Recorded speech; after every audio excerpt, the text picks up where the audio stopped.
오늘 하나님께서 우리에게 주시는 말씀은 로마서 9장입니다. 로마서 9장 19절부터 29절까지의 말씀 함께 읽도록 하겠습니다.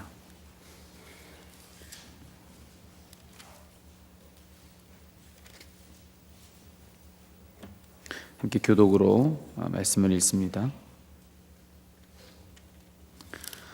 그러면 그대는 내게 이렇게 말할 것입니다. 그렇다면 어찌하여 하나님께서는 사람을 책망하시는가? 누가 하나님의 뜻을 거역할 수 있다는 말인가?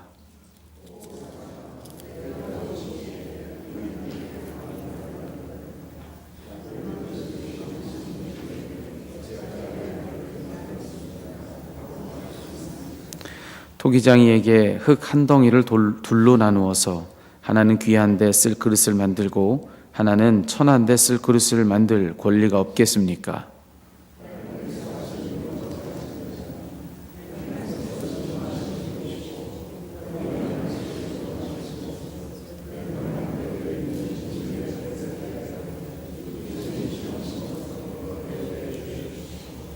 영광을 받도록 예비하신 자비의 대상들에 대하여 자기의 풍성하신 영광을 알리시고자 하셨더라도 어떻다는 말입니까?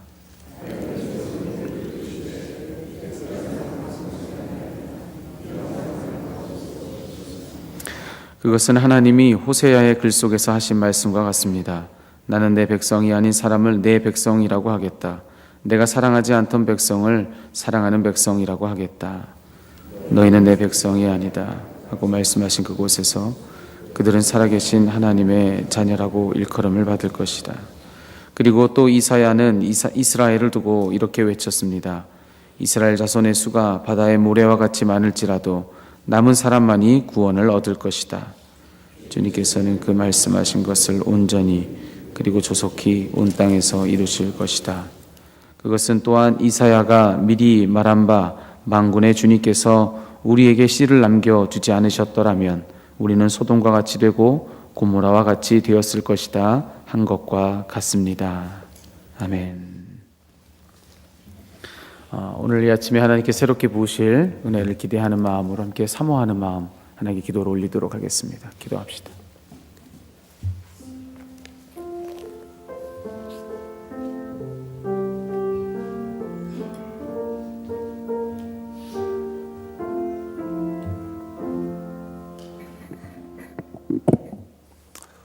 오중에도 기도의 자리를 찾으신 여러분들 다시 한번 환영합니다. 저는 제 눈에서는 안 보이는데 우리 인터넷을 통해서 또 팟캐스트를 통해서 매일 말씀을 따라오는 분들이 많이 계시다는 얘기를 듣습니다. 이 일을 위해서 이 영상을 팟캐스트로 올리는 분도 계시고 또 인터넷에 올리는 분들도 계시고요. 이렇게 숨은 자리에서 섬겨주셔서 많은 분들에게 은혜를 끼치고 있습니다. 다시 한번 그분들의 지속적인 수고에 감사를 드립니다. 오늘은 9장 19절부터 29절 말씀인데요. 어제 9장 1절부터 18절까지 말씀에서 사도는 하나님의 주권에 대한 말씀을 하셨지요. 그래서 우리가 선택하고 우리가 우리가 선하게 사느냐 악하게 사느냐에 따라서 하나님이 선택하시는 것이 아니라 하나님의 선택은 하나님의 주권적인 그런 선택이다. 그런 말씀을 쭉 했는데요. 이쯤에서 그 사도는 다시금 당신이 말한 것에 대해서 이걸 읽는 사람들이 이런 질문을 가지리라 그렇게 생각을 하고는 그 질문을 스스로 제기하고 또 대답을 하는 그런 양식을 사용을 해서 19절부터 이야기를 시작을 합니다. 만일 인간의 잘잘못을 따라서 선택하는 것이 아니라 하나님의 전적인 주권에 따라 선택하는 거라면 인간의 잘못에 대해 심판하는 것은 부당하다 이렇게 말할 수 있지요. 앞에서 바로에 대한 얘기를 했는데요. 바로가 모세를 통해서 이루어지는 하나님의 역사를 방해했는데 그것이 바로 자신의 죄악이 아니라 하나님이 그의 마음을 완악하게 해서 그렇게 한 것이라면 그러면 탓이 하나님에게 있지 왜 인간에게 있느냐? 그걸 어떻게 심판할 수 있느냐? 이런 질문을 할 수 있는 것이지요. 사도가 그 생각을 하고는 19절에 이렇게 질문을 하지요. 그러면 그대는 내게 이렇게 말할 것입니다. 그렇다면 어찌하여 하나님께서는 사람을 책망하시는가? 누가 하나님의 뜻을 거역할 수 있다는 말인가? 하나님이 나에게 악역을 맡기셨다면 내가 하기 싫어도 해야 한다는 말 아닙니까? 그렇다면 하나님은 왜 악역을 맡겨놓고 그리고는 그것 때문에 또 심판하는 그런 모순적인 행동을 한단 말입니까? 이런 질문 사실은 그때만이 아니라 요즘도 믿지 않는 사람들에게서 자주 듣지요. 여기에 대해서 20절, 21절에서 바울 사도가 스스로 이렇게 대답을 하지요. 오 사람아, 그대가 무엇이기에 하나님께 감히 말대답을 합니까? 만들어진 것이 만드신 분에게 어찌하여 나를 이렇게 만들었습니까? 하고 말할 수 있습니까? 토기장이에게 흙 한 덩이를 둘로 나누어서 하나는 귀한 데 쓸 그릇을 만들고 하나는 천한 데 쓸 그릇을 만들 권리가 없겠습니까? 사도는 여기서 다시 한번 하나님의 절대 주권에 대해서 강조를 하시지요. 하나님과 우리의 관계를 설명하시기 위해서 토기장이와 진흙의 비유를 사용합니다. 토기장이가 자기가 원하는 대로 어떤 흙덩이로는 청자를 만들고 어떤 흙덩어리로는 항아리를 만드는 것처럼 하나님도 당신의 주권에 따라서 선택하고 결정한다는 것입니다. 물론 인간은 흙덩이처럼 하나님이 하는 대로 자신을 맡기지 않지요. 흙덩이와 달리 우리에게는 자유의지라는 것이 주어져 있습니다. 그것에 따라서 하나님이 만지시는 것을 거부할 수도 있고 아니면 거기에 순종하기도 합니다. 하지만 거부하는 사람의 죄악조차도 결국 하나님의 손 안에서 선한 목적을 위해서 사용됩니다. 그러므로 모든 것이 다 하나님의 다스림 아래 있다는 것을 알게 되지요. 여기서 사도가 말하고는 있지 않지만 이 토기장이의 마음을 한번 생각을 해봅니다. 이 토기장이가 수준 낮은 그런 초보자라면 그렇게 생각할 수 없겠지만 만일에 우리가 이렇게 저렇게 알고 있는 그 토기장이의 장인, 이 토기의 장인을 생각을 한다면 그 사람은 자기 손에 빚어진 그릇의 경우 그게 청자든 아니면 항아리든 모두 귀하게 여기지 않겠습니까? 인간의 마음도 어느 정도 이상을 올라가면 그게 어떤 모습이든지 상관없이 내 손을 거쳐 나온 것이라면 다 귀하게 여기는데 하나님은 얼마나 더 그러시겠습니까? 모든 것을 아시는 그분, 그리고 우리를 우리 자신보다 더 사랑하시는 그분임을 믿는다면 우리는 모두 주권을 포기하고 그분께 맡길 수 있을 것입니다. 이어서 22절, 23절에서 이렇게 말씀을 하십니다. 하나님께서 하신 일도 마찬가지입니다. 하나님께서 진노하심을 보이시고 권능을 알리시기를 원하시면서도 멸망받게 되어 있는 진노의 대상들에 대하여 꾸준히 참으시면서 너그럽게 대해 주시고 영광을 받도록 예비하신 자비의 대상들에 대하여 자기의 풍성하신 영광을 알리고자 하셨더라도 어떻다는 말입니까? 문장이 좀 길어서 무슨 얘기인지 잘 잡히지 않겠지만 이건 무슨 얘기냐 하면 하나님께서 악행을 일삼는 사람들을 당장 심판해서 당신의 정의를 드러내고 싶지만 그것을 참고 꾸준히 참고 그 사람이 돌아오기까지 기다리면서 참고 기다리셨다면 그렇다면 어떻게 생각하겠습니까? 그런 얘기지요. 그러니까 여기서 하나님의 오래 참으심에 대해서 강조하는 말입니다. 우리는 앞에서 어제 출애굽기에서 이 바로에 관한 이야기를 기록하면서 한편에서는 하나님께서 바로의 마음을 완악하게 하셨다 그렇게 써놓고 또 한편에서는 바로가 자신의 마음을 완악하게 하니 이렇게 써놓은 것이 절반 정도로 이렇게 비슷비슷하게 나옵니다. 왜 한 곳에서는 어떤 때는 하나님이 바로의 마음을 완악하게 하셨다 하고 또 어떤 때는 바로가 자신의 마음을 완악하게 하셨다 이렇게 말하는가?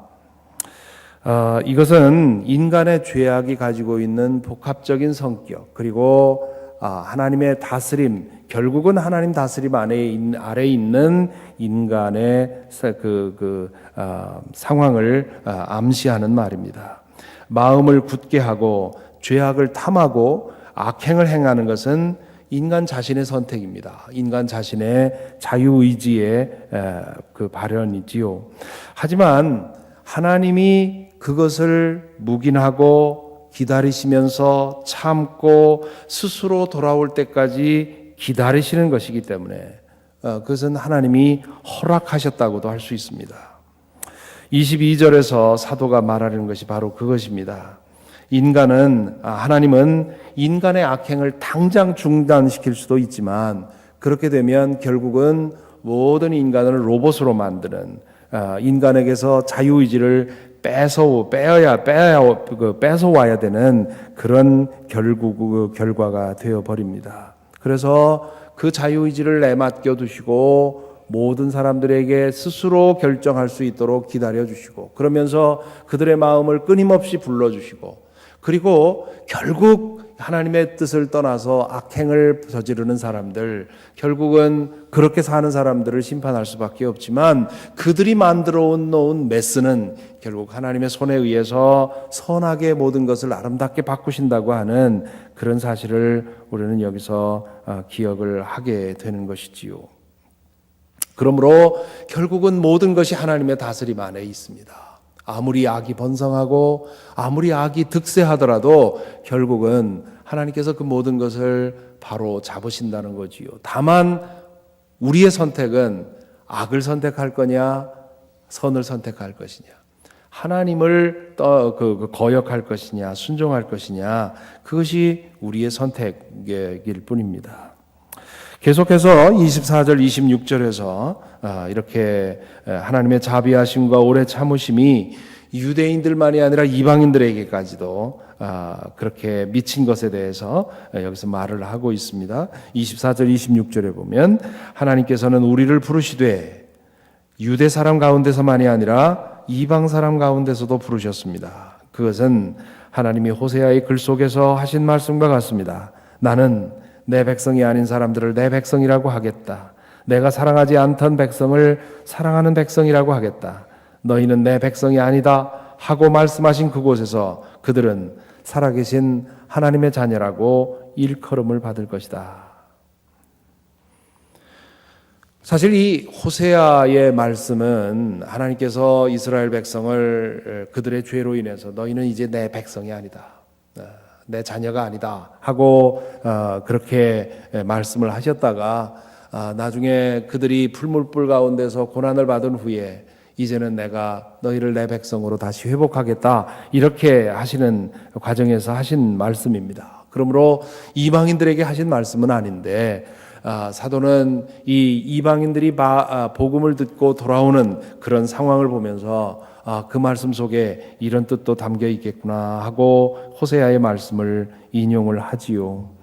유대인들은 자신들만이 하나님의 백성이라고 생각을 했습니다. 그리고 이방인들도 유대인들의 그 주장을 그대로 인정을 했지요. 저들의 하나님이고 하나님의 백성은 저들이라고 생각을 했는데 이제는 예수 그리스도의 복음이 다른 민족에게도 퍼져 나갑니다.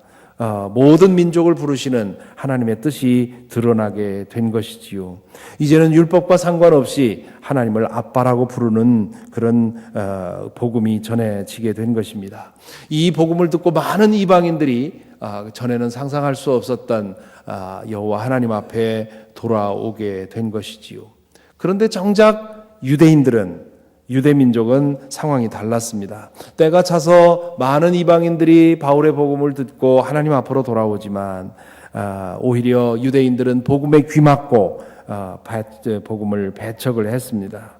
이런 상황에 대해서 지금 이 상황에 대해서 9장부터 11장까지 바울 사도가 고민을 하는 것이지요. 물론 고민을 한 그 결과를 이제 설명을 하는 건데요. 왜 왜 이 백성, 왜 우리 유다 백성이 복음을 믿지 않을까? 뭐 자기 자신도 반대했었으니까 그 사실을 두고 고민을 하면서 얻은 그런 하나의 위로가 있습니다. 그게 27절부터 29절에 나오는데요. 그리고 또 이사야는 이스라엘을 두고 이렇게 외쳤습니다. 이스라엘 자손의 수가 바다의 모래와 같이 많을지라도 남은 사람만이 구원을 얻을 것이다. 주님께서는 그 말씀하신 것을 온전히 그리고 조속히 온 땅에서 이루실 것이다. 그것은 또한 이사야가 말한 바 만군의 주님께서 우리에게 씨를 남겨주지 않으셨더라면 우리는 소돔과 같이 되고 고모라와 같이 되었을 것이다 한 것과 같습니다. 이것은 이사야서 10장 22절 23절을 인용한 것인데요. 사도는 소수의 유대인들만이 복음을 받아들이는 현상이 맨 처음에는 그 현상을 놓고 왜 이럴까 고민을 하다가 말씀을 읽고 묵상하는 중에 이것이 예언자 이사야를 통해서 예언해 주신 그 예언이 이루어진 것이로구나. 이미 하나님께서 내다보신 일이구나 하고 위로를 받지요. 소수의 유대인들만이라도 복음을 받아들인 것이 오히려 다행이라고 하는. 왜냐하면 하나님께서 그 사람들조차도 허락하지 않았더라면 유다는 마치 소돔과 고모라처럼 되어버렸을 거라는 사실을 알게 됩니다. 그러면서 지금 복음을 받아들인 사람들이 이스라엘의 남은 자들이구나. 하나님께서 결국 남은 자들을 남겨두셔서 그들을 통해서 구원의 역사를 마침내 이루어 주시겠다는 얘기를 예언서에서 많이 했는데 그들이 바로 남은 자구나 그런 생각을 하면서 위로를 받는 것입니다. 그러면서 이제 계속해서 이 생각을 이어나갑니다. 오늘은 거기까지만 읽습니다. 우리는 하나님 앞에서 우리 자신이 누구인지를 제대로 알아야 합니다. 너무 자주 우리는 하나님을 우리 수준으로 끌어내려서 그분의 처사에 대해서 이런저런 질문을 하지요. 토기장이가 진흙으로 자신이 원하는 것을 마음대로 만들듯이 하나님도 우리에게 그렇게 하실 수 있습니다. 진흙에게 생각할 능력이 있다면 아마 이런 장인의 손에 내가 들린 거 얼마나 영광인가 그런 생각을 했겠지요. 우리를 손에 들고 계신 하나님은 온 우주를 창조하신 분이고요. 그분은 우리를 우리 자신보다 더 잘 알고 있고요. 또 우리의 행복을 우리 자신보다 더 관심하고 있습니다. 흙덩이를 손에 들고 선 장인이 수십 년 그 일을 해서 그저 흙덩이만 보아도 이게 어떤 흙이고 무엇을 만들면 좋을지 그거를 알아차리는 것처럼 그렇게 하나님은 우리를 잘 알고 계시고요. 또 이 장인이 흙덩이를 들고 이것을 뭘 만들면 좋겠다 하고 그것이 이 흙에게 가장 좋은 일이다 생각을 해서 그렇게 빚으시는 것처럼 우리도 우리의 인생을 들고 계신 그 손이 누구의 손인지, 온 우주를 창조하시고 우리를 우리보다 더 잘하시고 사랑하시는 그분의 손에 들려 있다는 사실, 그것만으로도 우리는 감사할 조건이 충분히 됩니다. 하나님은 이 좋은 작품을 만들기 위해서 진흙을 빻고 채로 거르고 반죽을 하고 그렇게 하지요. 이 장인의 그 도공이 그 흙을 빚는 그 도기를 빚는 과정을 영상으로 본 적이 있는데요. 이 찰진 그 진흙 반죽을 위해서 여러 시간 땀을 뻘뻘 흘리면서 반죽하는 것을 보았습니다. 그렇게 반죽을 해야만 이 그릇을 만들었을 때 깨지지 않고 그 찰진 것이 형성이 된다고 하지요. 잘 반죽이 되면 그것을 물레에 올려놓고 원하는 모양을 만듭니다. 아직도 흙이 부드러울 때 원하는 그림과 문양을 새겨 넣습니다. 그런 다음에 잘 건조시키지요. 건조 과정이 끝나면 거기에 칠을 입히고 그리고 가마에 넣어서 1000도가 넘는 그런 고온으로 불가마에서 굽습니다. 이 모든 과정을 통해서 작품이 탄생하는 것이지요. 사도는 여기서 진흙을 빚는 과정만 비유로 삼았지만 작품이 완성되어 가는 그 과정도 역시 우리의 인생을 빚으시는 하나님의 손길과 같지 않겠는가 그런 생각을 합니다. 그러므로 우리의 삶에 우리가 하나님 안에 있으면 때로 우리의 인생을 빻는 것처럼 그렇게 어려움이 닥치더라도 혹은 우리를 그 빚는 것 같은 그런 상황이 오더라도 이 모든 것이 더 고운, 더 찰진 토기를 진흙덩어리를 만들어서 아름다운 그리고 유익한 그런 그릇을 만들려는 과정이라고 생각을 하면 우리가 그 일을, 그 어려움들을 견뎌낼 수 있지 않겠는가. 우리 한국 감리교회의 초기에 아주 큰 역할을 했던 이용도 목사님이라는 분이 계신데요. 그분이 쓴 그 기도시 중에 나는 주의 손에 들린 공의로소이다. 주께서 놀리는 대로, 주께서 노는 대로 주의 따라다니는 놀림 당하는 그런 주의 손에 들린 공의로소이다. 나는 주의 손에 들린 연이로소이다. 주님께서 나를 놓으면 놓고 뜨거러 당기면 당기고 주님께서 놀리시는 대로 움직이는 나는 주님 손에 들린 연이로소이다. 그런 기도가 생각이 납니다. 우리 자신을 생각할 때 가장 먼저 하나님의 손에 들린 흙덩이라는 사실을 기억하면 좋겠습니다. 같은 흙덩이라도 누구 손에 들리냐에 따라서 결과가 달라지지요. 어린아이 손에 들릴지, 견습생의 손에 들릴지, 평판이 좋지 않은 도공의 손에 들릴지, 당대 최고의 도공의 손에 들릴지 관건은 거기에 있습니다. 온 우주를 창조하신 가장 위대하신 예술가의 손에 들린 진흙이 바로 우리입니다. 그것만으로도 영광이고요. 그것을 안다면 우리에게 어떤 일이 있든 간에 하나님께 우리 자신을 맡기고 하나님이 우리를 빚어가실 수 있도록 내어드릴 수 있지 않겠는가 싶습니다. 진흙과 우리가 다른 가장 중요한 차이점은 앞에서도 말씀드렸지만 자유의지가 우리에게 있다는 것이 사실이지요. 진흙은 토기장이의 손을 피할 수 없지만 우리는 우리가 원하면 하나님의 손길을 벗어날 수 있습니다. 사실 손길을 벗어날 수는 없지요. 우리가 시편 139편에서 말하듯이 저 음부 밑으로 가도 거기 하나님 계시고 우주의 저 끝으로 가도 하나님 거기 계시다. 나는 하나님의 손을 벗어날 수 없습니다. 다만 하나님의 손에 빚어지기를 거부할 수는 있지요. 우리 마음대로 살아갈 수 있습니다. 너무나 많은 사람들이 그것을 더 좋은 선택이라고 생각합니다. 토기장이 손에 들려서 유익한 그릇으로 빚어지기보다는 그저 흙덩이 채로 제 멋대로 굴러다니기를 선택을 하지요. 그 선택으로 인해서 인생이 망가지고요. 자기 인생만 망가지는 것이 아니라 때로는 다른 사람의 인생까지도 고통스럽게 합니다. 그런데 하나님은 그 선택까지도 허용하시는 겁니다. 당장 막으실 수도 있지만 참고 기다리십니다. 결국 하나님의 오래 참으심을 감사하고 회개하면 구원을 얻지만 끝내 그 선택을 돌이키지 않으면 심판과 멸망을 마주하게 됩니다.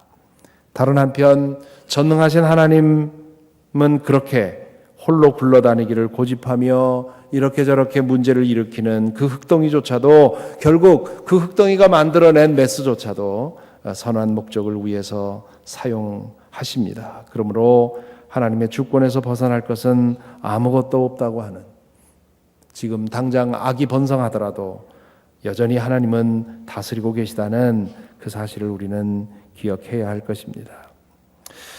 바울 사도가 이 복음을 전할 때 복음을 듣고 하나님의 주권에 순종하는 이방인들이 점점 많아지고 있었습니다. 하나님의 오래 참으심이 열매를 맺은 것이지요. 하지만 유대인들은 그들의 전통과 믿음에 붙들려서 복음에 대해 문을 열지 않습니다. 오직 소수의 사람만이 복음을 받아들였습니다. 하나님의 주권에 더 순종할 것 같은 사람들이 오히려 더 거부하는 결과가 되었지요. 사도는 이 문제를 두고 마음 아파합니다. 하지만 그것이 이미 예언된 것이라는 사실, 이 소수의 믿는 자들이 그루터기가 될 것이고 또 남은 자들이 될 것이라고 하는, 이들을 통해서 하나님께서 결국 당신의 뜻을 이루시리라고 하는 그런 소망을 보게 됩니다. 그 소망에 대해서는 계속해서 이 말을 이어가게 될 것입니다. 기도하겠습니다.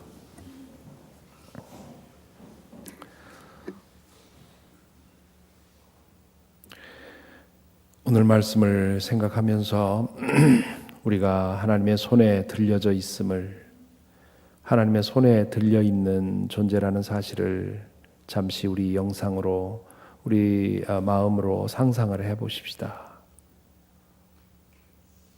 다른 사람의 손이 아니라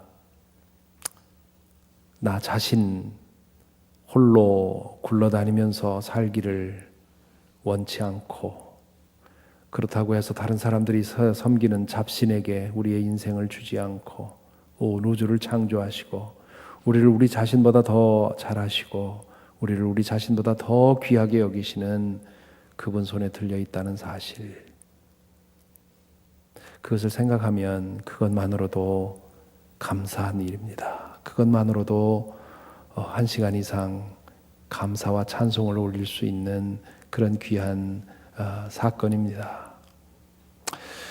그러므로 우리가 해야 할 선택은 우리 자신의 생각과 뜻과 고집을 따라 사는 것이 아니라 주님께 우리를 내어 맡기는, 주님께서 그 섬세한 손길로 우리를 빚으셔서 우리 안에 있는 고집과 우리 안에 있는 잘못된 욕망과 우리 안에 있는 탐욕과 이 모든 것들을, 이런 불순물들을 제거해 주셔서 하나님이 만들고 싶은 그 그릇으로 만들어질 수 있도록 나를 빚어주시옵소서 기도해야 될 것입니다. 또한 우리가 하나님 안에 있는 한 우리가 어떤 고난을 당한다 하더라도 그것이 우리를 더 고운 흙으로, 우리를 더 찰진 진흙으로, 또 우리를 더욱더 단단한 토기로 만들기 위한 연단이라는 사실을 깨달아 알 수 있을 것입니다. 그것을 생각하면 그런 고난이 없는 것이 오히려 두려운 일이 될 수도 있습니다. 그동안 말씀드렸지만 전구 선교사님 참으로 어려운 징역에 있고요. 모함을 받아서 또한 한 달 동안 영어의 몸이 되어 있는 그런 상황에 있습니다. 그분의 그 상황을 안타깝고 참 가슴 아프지만, 또 한편으로는 글쎄요, 이런 말씀드리면 그렇지만 하나님께서 그를 얼마나 고귀하게 빚으실 건가를 생각하면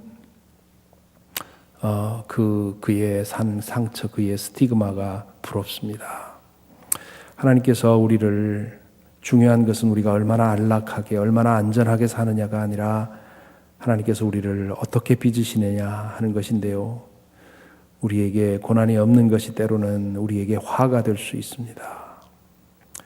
이 시간 우리가 하나님의 손에 올려진 진흙이라고 생각을 하시고 주님께서 우리를 빚어주시기를, 우리에게 어려움이 닥치더라도 하나님이 나를 또 더 곱게 빚으시려는 것이구나 생각하고 기쁨으로 맡기고 고난 중에도 참고 하나님의 그 영광을 바라볼 수 있는 믿음 주시기를 위해서 기도하십시다. 우리 자신을 위해서 기도해 주시고요. 또한 전구 선교사님을 위해서 기도해 주시고요. 또한 이 땅에 고난받는 이들을 위해서 기도해 주시기 바랍니다. 특별히 최영자 권사님, 우리 한창주 집사님과 한문희 권사님 어머니 이제 세상을 떠나셔서 그 가정이 슬픔을 당했습니다. 그들을 위해서 기도해 주시고, 또한 질병으로 인해서, 장애로 인해서, 노환으로 인해서 어려움 당하는 이들, 또한 자녀들의 문제로 인해서 어려움 당하는 이들 요즘 부쩍 많이 생겼습니다. 참 감당하기 어려울 만큼 많은 일들이 있는데요. 위해서 기도해 주시고, 또 오늘 저녁 내일 있을 우리 예배를 위해서도 기도해 주시기를 바랍니다. 어떠한 문제에, 어떠한 우리 눈에 어찌 보일지라도 하나님께서 다스리고 계십니다. 하나님께서 모든 것을 합력하여 선을 이루실 것입니다. 우리의 과제는 오직 하나님의 손에 빚어지는, 거부하지 않는, 하나님에게 전적으로 순종하는 그런 믿음 가지고 그렇게 살아가는 것인데 우리에게 이 믿음 주시옵소서. 이 믿음이 전해지게 하옵소서. 우리 기도했으면 좋겠습니다. 이 시간 함께 소리를 내서 기도하십시다.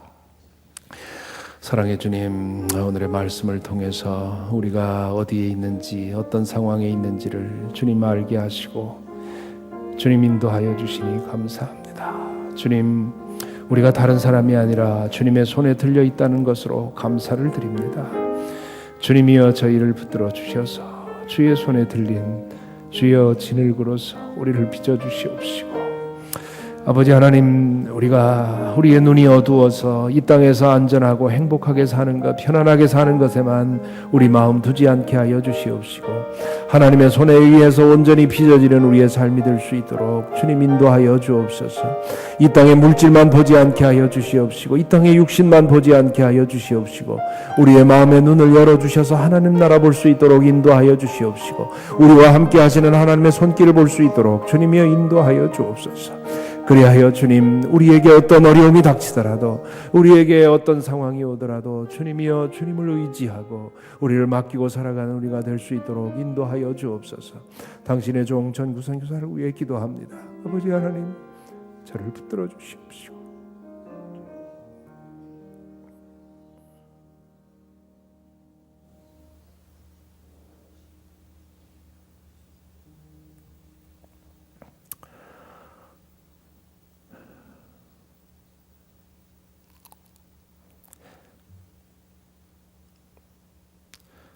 사랑의 주님,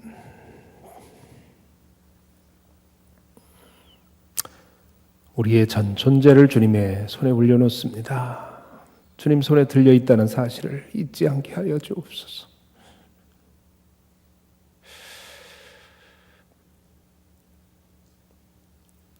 주님 뜻을 거슬려서 이 땅에 메스를 만들어 놓는 삶 살지 않게 하여 주시고 주님 뜻에 순종하여 주님의 뜻을 이루는 삶을 살아가도록 인도하여 주옵소서. 우리에게 어려움이 닥칠 때, 환난이 닥칠 때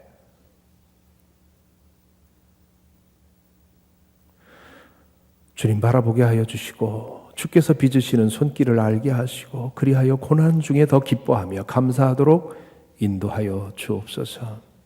어려움 중에 있는 이들을 기억합니다. 특별히 영어의 몸이 든 당신의 종을 기억합니다. 또한 여러 가지 어려움 중에 고통받는 이들을 기억합니다. 저들의 눈을 뜨게 해주셔서 주님 보게 하여 주시옵시고 주께서 그 고난을 통해서 당신들을 빚으시는 역사를 볼 수 있도록 인도하여 주옵소서. 믿음을 주시고 진정한 참 오래 참음에 은혜를 주셔서